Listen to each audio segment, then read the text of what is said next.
خفقات النور تجلى وشموس السعد أطلت نحمده ونصلي على رسوله الكريم أما بعد সৈয়দা সারা আলাইহিস সালাম তিনি ছিলেন সৈয়দনা ইব্রাহিম আলাইহিস সালামের সহধর্মিণী। প্রিয়তমা সারাকে তিনি খুব বেশি ভালোবাসতেন। ইব্রাহিম আলাইহিস সালাতু ওয়াস সালামের মতো একজন নবীর ভালোবাসা পাওয়ার মতো সব গুণই তার ছিল। প্রথমত, সারা ছিলেন খুবই দিনদার ও পরহেজগার। দ্বিতীয়ত, তিনি অসাধারণ সৌন্দর্যের অধিকারী ছিলেন। পৃথিবীর শ্রেষ্ঠতম রূপসী নারীদের অন্যতম ছিলেন তিনি। বলা হয়ে থাকে, আম্মাজান হাওয়া আলাইহিস সালামের পর সারার মতো সৌন্দর্য পৃথিবীর আর কোনো নারী লাভ করেননি। অনেক মুফাসসিরের মতে সৈয়দনা ইউসুফ আলাইহিস সালামের সৌন্দর্য তার দাদি সারার রূপের এক ঝলক মাত্র। তৃতীয়ত, সারা আলাইহিস সালাম ছিলেন ইব্রাহিম আলাইহিস সালাতু ওয়াস সালামের চাচাতো বোন। আপন পিতা তাগুত নমরুদ ও তার সাঙ্গপাঙ্গদের সঙ্গে সংঘাত বাঁধার পর ইব্রাহিম আলাইহিস সালাতু ওয়াস সালাম বললেন, ওয়া আ'তাজিলুকুম ওয়া মা তাদউনা মিন দুনিল্লাহ, আমি তোমাদেরকে এবং তোমরা যেসব গায়রুল্লাহর ইবাদত করো তাদের পরিত্যাগ করছি। তিনি আরও বললেন, ইন্নী মুহাজিরুন ইলা রব্বি, আমি আমার রবের উদ্দেশ্যে হিজরত করছি।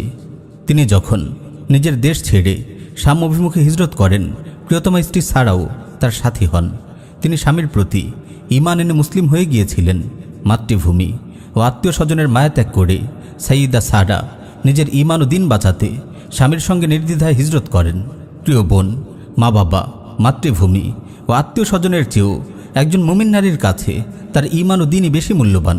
তাই তো সাইয়্যিদা সারা আলাইহিস সালাম ঈমান ও দিনের তাগিদে সব কিছু বিসর্জন দিয়েছেন, স্বামীর সঙ্গে হিজরতের পথে পা বাড়িয়েছেন। যুগে যুগে এটি মুমিন নারীদের শান। দিনের পথে তারা কখনোই স্বামীর জন্য বাধা হয়ে দাঁড়ায়নি, বরং স্বামীকে শক্তি, সাহস ও অনুপ্রেরণা জুগিয়েছে। তারা প্রিয়তম স্বামীকে জিহাদের জন্য নিজ হাতে সাজিয়ে দিয়েছে, জায়নামাজে বসে স্বামীর জন্য হাত তুলে দোয়া করেছে, প্রয়োজনে স্বামীর সঙ্গে হিজরত করেছে, জিহাদরত স্বামীর বিরহে ধৈর্য ধারণ করেছে। কিছুদিন স্বামী অবস্থান করে ইব্রাহিম আলাইহিস সালাতু ওয়াস সালাম স্ত্রী সারাকে নিয়ে মিশরে চলে আসেন। মিশরের বাদশার কানে খবর চলে গেল, অপূর্ব সুন্দরী নারীকে নিয়ে এক ব্যক্তি মিশরে এসেছে। নারীলিপ্সু বাদশা তাদের রাজপ্রাসাদে তলব করে। সহিহ বুখারীতে এই ঘটনা এসেছে। পাপিষ্ঠ বাদশা ইব্রাহিম আলাইহিস সালাতু ওয়াস সালামকে জিজ্ঞেস করে, তোমার সঙ্গের নারীটিকে? তিনি উত্তর দেন, আমার বোন। ইব্রাহিম আলাইহিস সালাতু ওয়াস সালাম আসলে তাওরিয়া করেছিলেন, কারণ তিনি যদি বলতেন আমার স্ত্রী, তাহলে বাদশা তাকে হত্যা করে ফেলত। সারা ইব্রাহিম আলাইহিস সালাতু ওয়াস সালামের চাচাতো বোন ছিলেন। এছাড়াও মুসলিম নারী পুরুষরা তো একে অপরের ভাই বোনই হন। বাদশা সাইয়্যিদা সারাকে তার কক্ষে ডেকে পাঠায়।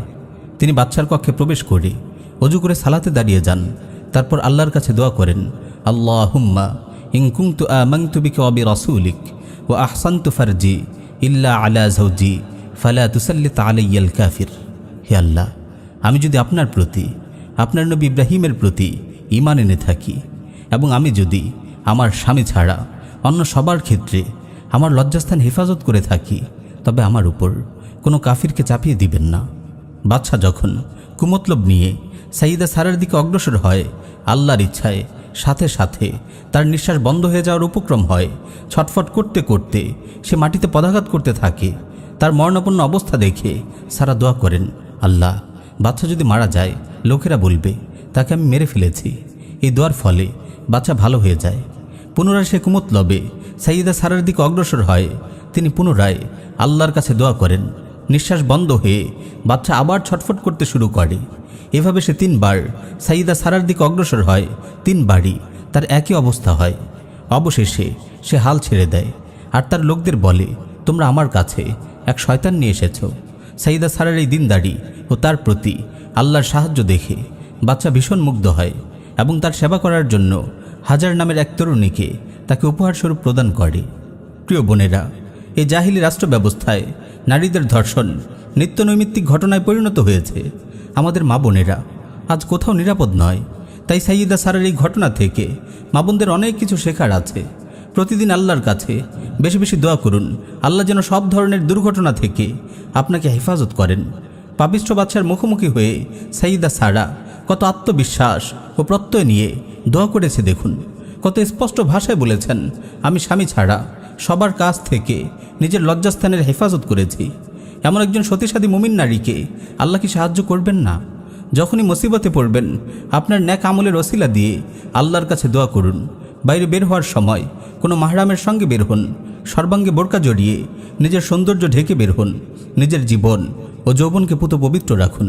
আল্লাহ রাব্বুল আলামিন সাইয়্যিদা সারার মতো আপনাকেও সব ধরনের বেইজ্জতি ও লাঞ্ছনা থেকে রক্ষা করবেন ইনশাআল্লাহ। প্রিয় বোন, সাইয়্যিদা সারা আলাইহিস সালাম আপনার জন্য উত্তম আদর্শ। আপনি তারই ভাগ্যবতী উত্তরসূরি। আপনার আদর্শ হলিউড বলিউডের কোনো মডেল নয়, যারা নিজেদের দেহ বিক্রি করে দিন গুজরান করে, বিজ্ঞাপনে নিজেদের নগ্ন দেহ ফেরি করে বেড়ায়। ইউরোপের পশু সভ্যতার এই দুর্গন্ধময় ভ্রষ্টাচার থেকে নিজের মন মানুষকে পবিত্র রাখুন। আল্লাহ আপনাকে সারা ও ইব্রাহিমের মতো প্রেমময় দাম্পত্য জীবন দান করবেন। দুনিয়াতেই আপনি দেখবেন জান্নাতের নমুনা। আল্লাহ আমার সকল মা বোনদের দিনের জন্য কবুল করুন। আমিন ইয়া রাব্বাল আলামিন।